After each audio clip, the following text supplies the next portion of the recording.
Welcome to Explain, a series of health education programs published by the Patient Education Institute, the leading provider of interactive health education. This video includes general medical information and does not replace the medical advice of your doctor or healthcare provider.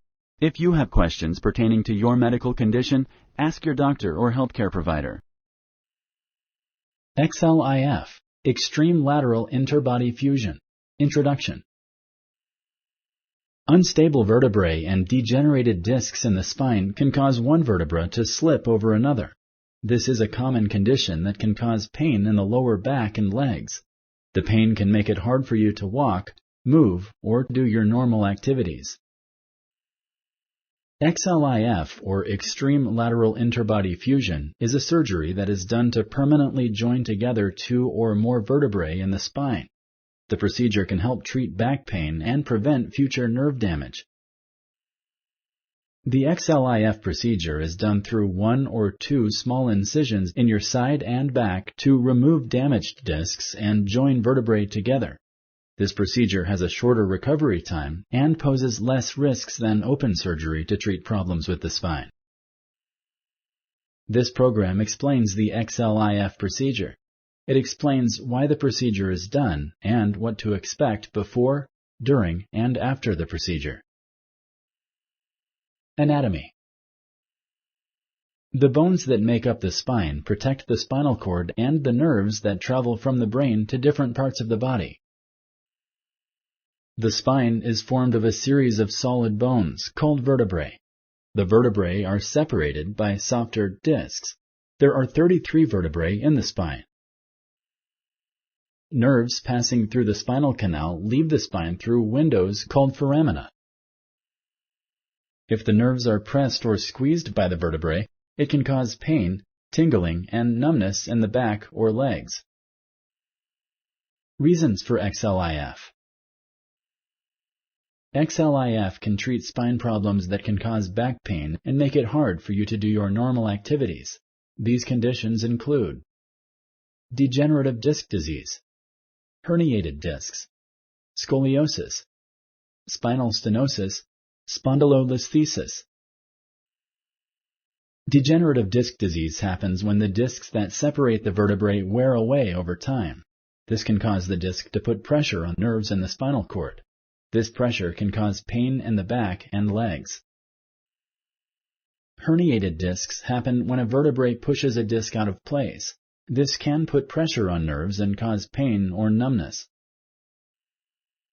Scoliosis is a condition in which the spine curves in a way that is not normal. This can lead to back pain and breathing problems over time. Spinal stenosis is a condition that causes your spine to narrow. This puts pressure on your nerves and spinal cord. It can cause pain in your back and legs. Spondylolisthesis is a condition that happens when one vertebra slips onto another. This can happen because of wear on a disc, arthritis of the spine, or an injury. Sponsored by the Patient Education Institute. www.patient-education.com. Over 5,000 videos and interactive tutorials. Alternative treatments. Some symptoms of spine and back problems are mild and may not need surgery. Using a back brace can help keep your spine in a normal position. This can prevent pressure on the nerves and the spinal cord and may help treat pain. Physical therapy can help reduce pain and help you regain your normal range of motion. Mild pain can be treated with prescription or over-the-counter medications. Talk to your healthcare provider before starting or stopping any medication. Do not take prescription medications that have not been prescribed to you by your healthcare provider. Epidural injections can also help relieve spine pain. Epidural injections are shots of medication given around the spine to numb the area. Before the procedure. Tell your healthcare provider about any medications you take. Your healthcare provider may ask that you stop taking certain medications 2 weeks before your procedure. Stop smoking if you smoke. Smoking increases your risk of certain complications and makes it harder for your body to heal. Talk to your healthcare provider if you need help quitting. Tell your healthcare provider about any health conditions you may have. Tell your healthcare provider if you drink more than 2 alcoholic beverages per day. You may be asked not to eat or drink anything for 6 to 12 hours before surgery. XLIF. XLIF is done under general anesthesia.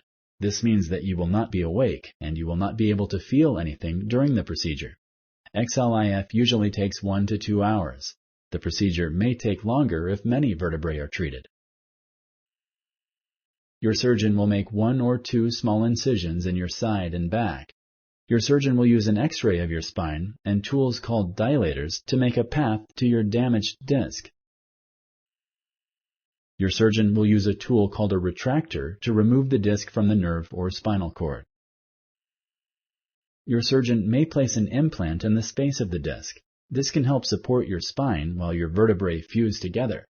Your surgeon may also use plates and screws to help support your spine. Your surgeon will close the incisions before you wake up. Risks and complications. XLIF is safe, but there are possible risks and complications. These are not likely, but they are possible. You need to know about them just in case they happen. By being informed, you may be able to help your healthcare provider detect complications early. All surgeries carry the risk of infection or a reaction to anesthesia. Most healthy people do not have any problems with anesthesia. Some people have mild and temporary symptoms, but anesthesia is safe. Risks of anesthesia include cut lips and chipped teeth, headache, nausea or vomiting, problems urinating, sore throat. Other serious risks of general anesthesia include heart attacks, lung infections, strokes. Your anesthesiologist will discuss these risks with you and ask you if you are allergic to certain medications. Blood clots in the legs can happen due to inactivity during and after the surgery. These usually show up a few days after surgery. They cause the leg to swell and hurt. Blood clots can become dislodged from the leg and go to the lungs. There, they can cause shortness of breath, chest pain, and possibly death. Let your healthcare provider know right away if you experience symptoms of a blood clot. Sometimes, shortness of breath can happen without warning. Getting out of bed shortly after surgery and walking may help decrease the risk of blood clots. Other risks are seen in any type of surgery. These include 1. Infection. Infection may be at the skin level or deeper in the tissue. Deep infections may harm your bones. Treating deep infections may require long-term antibiotics and surgery. 2. Bleeding, either during or after the operation. 3. A skin scar. Other risks and complications are related specifically to this surgery. These are rare, but it is important to know about them. Fluid may leak around the nerves. If a disc is removed, there is a small chance that blood vessels may be injured in front of the spine. This can cause bleeding around the spine that is dangerous. Rarely, intestines around the spine can be damaged during XLIF. This can cause problems with bladder control and having bowel movements. Rarely, XLIF can cause problems with sexual function. A disc could reherniate after surgery and scar tissue could form. Another surgery may be needed if this happens. The plugs, plates, and screws placed during the surgery may get moved out of place or break, and another operation may be needed to fix such problems. Rarely, the plates and screws placed in your vertebrae could move out of place. Another operation may be needed to fix the plates and screws. Sometimes the procedure is not successful.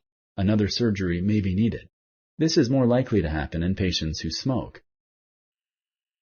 After the procedure, your healthcare provider may limit your activities after XLIF.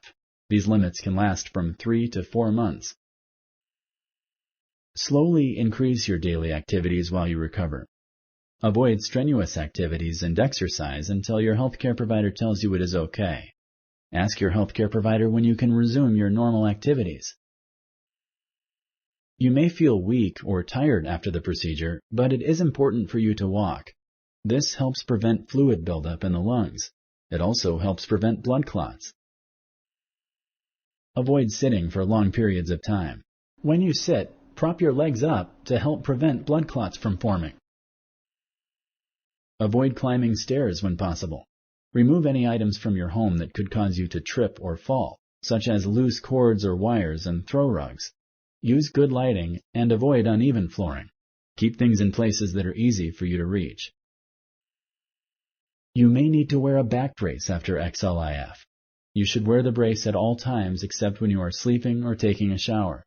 Your healthcare provider will show you how to use the device. Do not twist or bend at the waist.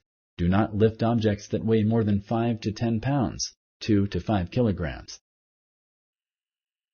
Your healthcare provider may recommend physical therapy after XLIF. This can help you regain your full range of motion and resume your normal activities sooner. Do not drive while taking strong pain medications. Ask your healthcare provider when you can drive again. Don't take a bath or use a hot tub until your healthcare provider says it is okay. Do not go swimming until your healthcare provider says it is okay. If you like this video, please like and share. For similar videos, subscribe to our channel. Summary. Unstable vertebrae and degenerated discs in the spine can cause one vertebra to slip over another. This is a common condition that can cause pain in the lower back and legs. The pain can make it hard for you to walk, move, or do your normal activities. XLIF, or Extreme Lateral Interbody Fusion, is a surgery that is done to permanently join together 2 or more vertebrae in the spine. The procedure can help treat back pain and prevent future nerve damage. The XLIF procedure uses 1 or 2 small incisions in your side and back to remove damaged discs and join vertebrae together. This procedure has a shorter recovery time and poses less risks than open surgery to treat problems with the spine. XLIF is done under general anesthesia. This means that you will not be awake and you will not be able to feel anything during the procedure. XLIF is safe, but there are possible risks and complications. These are not likely, but they are possible. You need to know about them just in case they happen. By being informed, you may be able to help your healthcare provider detect complications early. Your healthcare provider may limit your activities after XLIF. These limits can last from 3 to 4 months. Your healthcare provider may recommend physical therapy after XLIF. This can help you regain your full range of motion and resume your normal activities sooner. Thank you for using XPlain.